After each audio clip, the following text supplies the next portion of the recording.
9월 23일 수요일 매일 묵상 나눔입니다. 창세기 49장 13절에서 28절인데 우리 어제 봤던 것처럼 야곱이 자신의 죽음을 앞두고 12 아들들을 불러서 한 사람씩 한 사람씩 축복하고 또 예언하는 본문을 읽고 또 묵상하고 있습니다. 오늘이 그 두 번째입니다.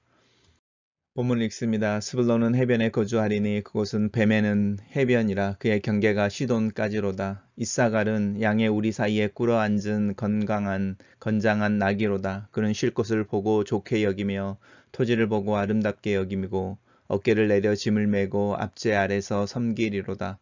다는 이스라엘의 한 지파같이 그의 백성을 심판하리로다. 다는 길섭의 뱀이요 샛길의 독사로다. 말굽을 물어서 그 탄자를 뒤로 떨어지게 하리로다. 여호와여 나는 주의 구원을 기다리나이다. 갓은 군대의 추격을 받으나 도리어 그 뒤를 추격하리로다. 아셀에게서 나는 먹을 것은 기름진 것이라 그가 왕의 수라상을 차리리로다. 납달리는 노인 암사슴이라 아름다운 소리를 바라도다. 요셉은 무성한 가지 곧 샘 곁에 무성한 가지라 그 가지가 담을 넘었도다. 활 쏘는 자가 그를 학대하며 적개심을 가지고 그를 쏘았으나 요셉의 활은 도리어 굳세며 그의 팔은 힘이 있으니 이는 야곱의 전능자 이스라엘의 반석인 목자의 손을 힘입음이라. 내 아버지 하나님께로 말미암아 그가 너를 도우실 것이요 전능자로 말미암아 그가 내게 복을 주실 것이라. 위로 하늘의 복과 아래로 깊은 샘의 복과 젖먹이는 복과 태의 복이로다. 내 아버지의 축복이 내 선조의 축복보다 나아서 영원한 산이 한없음 같이 이 축복이 요셉의 머리로 돌아오며 그 형제 중에 뛰어난 자의 정수리로 돌아오리로다. 베냐민은 물어뜯는 일이라 아침에 빼앗은 것을 먹고 저녁에 움켜진 것을 나누리로다. 이들은 이스라엘의 12지파라. 이와 같이 그들의 아버지가 그들에게 말하고 그들에게 축복하였으니 곧 그들 각 사람의 분량대로 축복하였더라. 오늘의 단락은 4개로 나누어져 있는데 각 지파에 대한 예언들과 축복이 짤막짤막하게 언급되고 있습니다. 살펴보겠습니다. 오늘 본문에서 첫 번째 축복의 대상이 되는 아들은 스불론입니다. 스불론 혹은 스불론 지파 이렇게 생각해도 좋을 것 같습니다. 이 스불론은 지중해와 갈릴리 호수 사이에 거주하게 됩니다. 가나안 땅을 정복했을 때요. 그리고 그들이 주로 행했던 일들은 보면은 상업의 어떤 영역이었던 것 같습니다. 해변에 거주하리니 그곳은 뱀에는 해변이라 그의 경계가 시돈까지로다라고 말하고 있는데 사실은 이 시돈이라고 하는 부분이 우리가 잘 알고 있는 블레셋 또 페니키아라고 말하는 지중해의 가장 번창한 해안 도시 중에 항구 중에 하나인 거죠. 거기까지인데 이 시돈이 스불론이 살던 동네는 아닌 거죠. 왜냐하면 블레셋 지파 사람들의 중요한 도시인 거니까요. 근데 거기랑 경계가 연결되어져 있으니까 이렇게 해안가나 항구는 아니지만 그 항구와 인접되어져 있어서 여러 가지 상업에 관련된 일들을 하는 것에 대한 예언인 것 같습니다. 그 다음에 나오는 아들 이름이 이사갈인데 이사갈은 양의 우리 사이에 꿇은 건장한 나귀 이렇게 이야기하고 있죠. 그래서 일반적으로 이사갈 혹은 이사갈 지파는 굉장히 건장해서 육체적인 노동을 하는 거죠. 그가 쉴 곳을 보고 좋게 여기며 라는 것과 토지를 보고 아름답게 여겼다라고 말하는데 이렇게 열심히 농부로서 이렇게 자기들에게 주어진 어떤 그 평야를 또 땅을 경작하는 모습을 보여주고 있습니다. 그리고 이 압제 아래에서 섬기리로다라고 말하는 이 압제는 식민지나 이런 이야기라기보다는 우리가 이제 왕권에 대한 이야기를 한번 생각해 보십시오. 성경에서 왕을 갖는다, 또 그 절대 왕국이 된다고 말하는 부분이 백성들에게는 세금을 내야 하고 또 상비군이 되기 위해서 아들을 착출당해야 되고 또 왕을 섬기기 위해서 왕의 궁전과 왕이 원하는 것들을 만들어내기 위해 노역으로 동원되어지는 것에 대해서 이야기하면서 너희들이 왕을 가지는 것이 너희들이 생각하는 것만큼 자유에 대한 이야기는 아니다 라고 말하는 의미에서의 압제인 거니까요. 왕국 시대에 어쩌면 이사갈이 그런 노역이라든지 또 세금이라든지 이런 부분에서 많은 일들을 감당하는 지파였을 수도 있습니다. 그 다음에 나오는 이제 아들 이름이 단입니다. 단은 이스라엘 한 지파 같이 그의 백성을 심판하리로다라고 나오는데, 이 이스라엘 한 지파 같이라고 하는 지파가 이제 다스리는 지파, 뭐 예를 들어 유다 지파일 수도 있고요. 그런 지파처럼 심판관이나 또 재판하는 자들이 될 거다, 이렇게 말을 하고 있습니다. 실제로 우리가 알고 있는 사사들 중에 삼손이 이 단지파인데요. 그 다음에 나오는 표현이 조금 이제 우리 조금 오늘 아침 묵상할 때 이렇게 질문이 들어가는 부분인 것 같습니다. 단을 뱀의 이야기를 하고 독사에 대한 이야기를 하고 있는데, 이 뱀이나 독사는 맹독을 가진 이렇게 뱀을 이야기하는 거죠. 그 뱀이 돼서 발굽을 물어 탄자를 떨어뜨리게 한다. 이게 적이라든지 아니면 대적하는 자들을 보복한다, 이런 뜻은 아닌 것처럼 여겨지고요. 실제로 성경에서 이 단지파는 자신들에게 주어진 땅에 만족하지 않고 더 비옥한 땅을 찾아 이동하는 중에 이스라엘의 역사에서 이렇게 언급되어지지 않는 잊혀져 버리는 지파가 되기도 하고, 또 사사기에서는 우상숭배와 관련해서 어떤 핵심의 이야기를 할 때 이 단지파에서 있었던 이야기를 드러내고 있습니다. 어쩌면 야곱이 단에 대한 축복을 하는 중에 여호와여 나는 주의 구원을 기다리나이다 라고 말하고 있는데, 이 부분이 어쩌면 단지파 안에서 벌어지는 어떤 혼합주의적인 삼손에게서 우리가 보는 것처럼 재판관으로 사사로 세워졌지만 이방 여인과 또 블레셋 사람들과의 어떤 문화 속에서 정체성이라고 하는 부분에서 이렇게 혼합되어지는 부분에 대한 하나님의 은혜를 구하는 부분처럼 느껴지기도 합니다. 단락을 요약해 보겠습니다. 저는 그냥 간단하게 스불론은 상업에 능하며 이사갈은 노동과 섬김을, 또 단은 심판하게 될 것이다, 이렇게 요약을 해봤습니다. 이 단락 요약은 저희 각자가 이렇게 본문 살펴보시면서 원하시는 대로 요약을 하시면 됩니다. 두 번째는 이제 갓에 대해서 이야기하는 거죠. 갓과 갓지파, 그 다음에 이제 아셀이라고 말하는 아셀 지파, 그 다음에 납달리에 대한 지파 이야기를 하는데, 우리로 보면은 몇째인가요? 그러니까 납달리가 10번째, 9번째, 8번째, 8번째, 9번째, 10번째의 아들들에 대한 이야기인데, 한 문장으로 간단하게 요약되어져 있지만 굉장히 긍정적입니다. 갓은 군대의 추격을 받으나 오히려 그 군대를 추격한다라고 말하면서 용맹함에 대한 이야기를 하고 있고, 아셀에서 나는 먹을 것은 기름진 것이다라고 말하면서 어떤 그 아셀이 살고 있는 곳의 풍요로움에 대한 이야기를 하고 있는 거죠. 그러니까 왕의 수라상을 차린다. 아까 그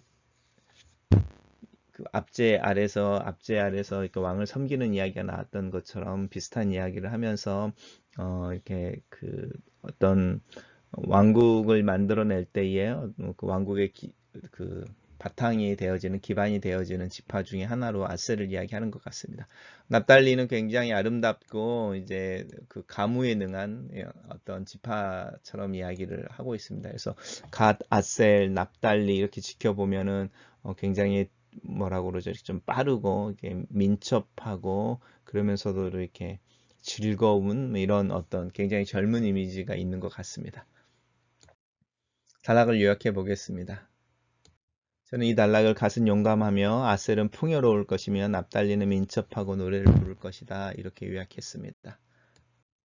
그리고 이제 나오는 부분이 요셉과 베냐민인데요. 요셉과 베냐민에 대한 이야기를 하고 있습니다. 그래서 베냐민에 대한 이야기는 사실은 간단하죠. 물어뜯는 일이다라고 말하는데, 이 물어뜯는 일이다라고 말하는 표현이 레위나 시므온에 대한 이야기만큼은 아니지만 굉장히 호전적인 이미지이죠. 실제로 베냐민은 굉장히 용감하고 용맹했던 지파 중에 하나이고, 11지파와 베냐민 지파가 싸웠을 때 오히려 그 11지파의 연합군을 이겨내는, 또 이렇게 살아남는 그런 어떤 용맹을 보이기도, 사사기에서 이제 그런 이야기들이 있습니다. 그래서 굉장히 호전적이면서도 자기에게 주어진 것을 뺏기지 않고 조금은 독선적인 모습의 어떤 이야기를 베냐민에게 하고 있습니다. 요셉은 우리가 아는 것처럼 뭐 야곱이 최대로 또 최고로 아꼈던 아들이기도 하고 죽은 줄 알았는데 이렇게 살아 있었고 또 야곱 가족이 애굽에 와서 정착하며 거대한 민족이 되어질 수 있도록 하나님이 어떤 축복의 통로로 또 이렇게 기회로 사용하셨던 그 요셉이고 요셉의 지파이기도 합니다. 그리고 이미 우리가 알고 있는 것처럼 요셉의 두 아들이 있었는데 므낫세와 에브라임은 야곱이 이렇게 손을 바꿔가면서 에브라임을 장자로 인정하는 축복을 했던 것을 기억하실 거라고 생각합니다.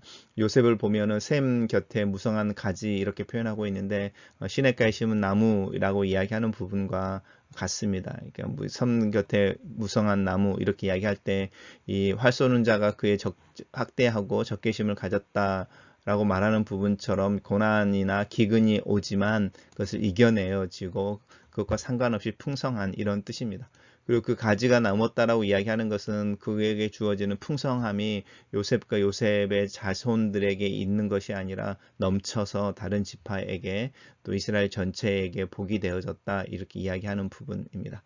그러면서 야곱의 전능자라고 이야기하고 있는데 이 전능자가 우리가 잘 알고 있는 엘사다이라는 뜻입니다. 야곱의 전능자, 이스라엘의 반석이신 목자라고 이야기하죠.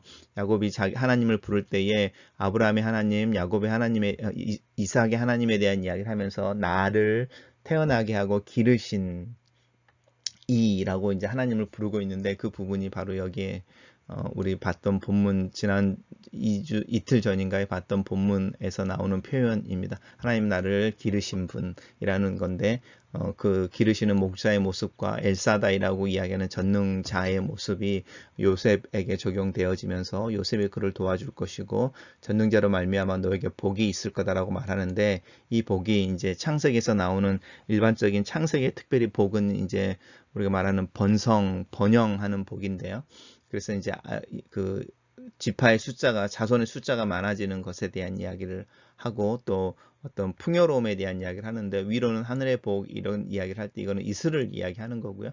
아래로는 깊은 샘의 복 이렇게 이야기하는 거니까 이렇게 물이 풍성해서 농사를 짓거나 풍족함에 대한 이야기를 하고 있는 것이고 젖을 먹는 이런 이야기를 하면서 이제 자손들의 어떤 숫자나 번영에 대한 이야기를 하고 있습니다. 그러면서 내가 너를 축복하는데 그 축복이 훨씬 더 나의 축복이 더 오히려 나아서 영원한 산이 한이 없음 같이 이 축복이 요셉의 머리로 돌아오고 그 형제 중에 가장 뛰어난 자로 요셉을 이야기하고 있는데 정수리로 돌아오게 이야기를 하고 있는데 어쩌면 야곱이 그 요셉이 꿨던 꿈 중에 하늘의 해와 달과 별들이 자기에게 절을 했다고 말할 때 야곱이 그 꿈을 야단치면서도 그 꿈을 마음에 간직해하고 있었는데 그 꿈에 대한 이야기를 다시 풀어서 축복의 말로 하고 있는 것 같습니다.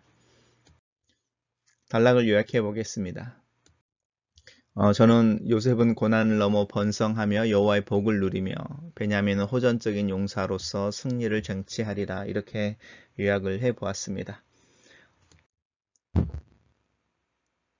그리고 이제 마지막 단락입니다. 마지막 단락은 한 절로 이제 앞에 왔던 12 아들들에 대해서 한 명 한 명 축복했던 내용의 결론처럼 아니면 요약처럼 정리하고 있습니다. 이스라엘이 12지파라라고 말하면서 12 아들에 대한 이야기를 하고 있지만 사실은 그 12 아들에 대한 이야기를 넘어서 그 아들들을 조상으로 삼아서 지파를 이루는 거대한 민족을 이루는 그 12부족, 12지파에 대한 이야기가 이 12 아들들에 대한 축복 속에 담겨져 있다 이렇게 말을 하고 있습니다. 그래서 오늘 본문을 잘 살펴보면은 어제 본문을 잘 살피면 12부족의 특성이나 성향들을 조금 알 수 있고 이름을 뭐 다 기억할 수 없지만 저희들이 또 구약을 묵상하게 되는 상황들이 있을 때 특별히 출애굽기라든지 사사기들을 묵상하게 될 때 이 지파 이야기들이 나오게 될 겁니다. 그들의 아버지가 그들에게 말하고 그들에게 축복하였다라고 말하는데 사실 우리가 잘 읽어보시면 레이나 시몬에 대한 이야기는 축복이 아니잖아요. 그리고 또 루벤에 대한 이야기도 사실은 축복이 아닌데 축복하였다 이렇게 말하는 이유는 그들에게 그렇게 다이렉트하게 말하는 내용이 저주의 말은 아니었더라고 생각합니다. 그들의 어떤 성향에 대해서 분명하게 말하고 있고 너희들에게 있는 그 기질, 또 너희들이 가지고 있는 한계, 또 너희들이 가지고 있는 어떤 문제점들에 대해서 드러내는 아들들이 있었는데 그것이 저주의 이야기가 아니고 아버지가 그 아들들이 그 부분들을 잘 컨트롤하고 또 잘 하기를 원하는 그 마음의 표현들이 있어서 이 축복이라는 단어를 쓰고 있다고 저는 개인적으로 그렇게 생각합니다. 그래서 이제 그 각 사람의 분량대로라고 말하는 부분 속에서 축복이라는 단어가 나오는 것 같습니다.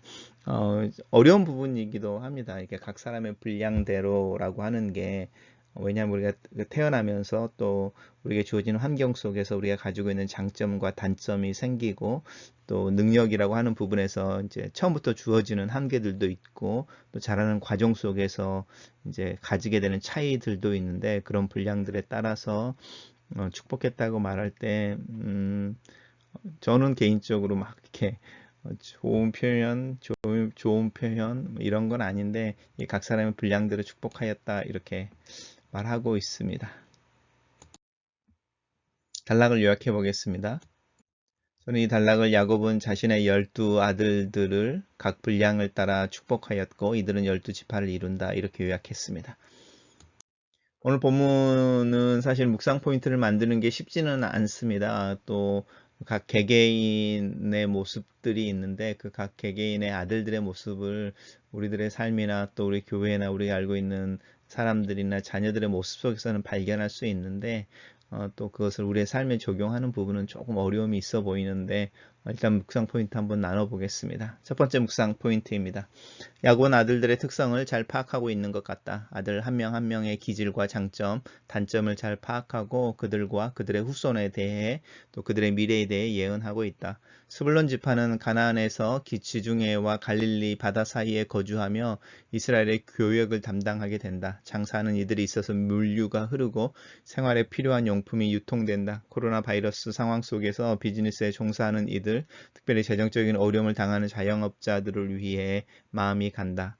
이사갈은 건장하고 힘이 좋고 우직하여 전형적인 농부의 이미지를 보여준다. 오늘도 묵묵하게 자기에게 주어진 곳에서 땀을 흘리며 노동하는 이들이 있다. 그들의 땀과 힘든 일 때문에 사회적으로 낮은 지위나 선김이라는 역할이 부정적인 이미지로 그들에게 주어지기도 하지만 그들의 수고는 귀하고 그들의 노동은 사회의 기본을 이룬다. 1차 산업에 종사하는 이들을 위해서도 이 코로나 상황 가운데서 하나님의 축복이 있기를, 보호가 있기를 기도한다. 다는 심판자가 된다고 예언한다. 삼손과 같은 사사가 단지파에서 등장하는데 이런 이야기를 하는 것 같기도 하다. 그런데 판단하는 자는 판단의 오류를 범하거나 너무 쉽게 판단하는 경향이 있다.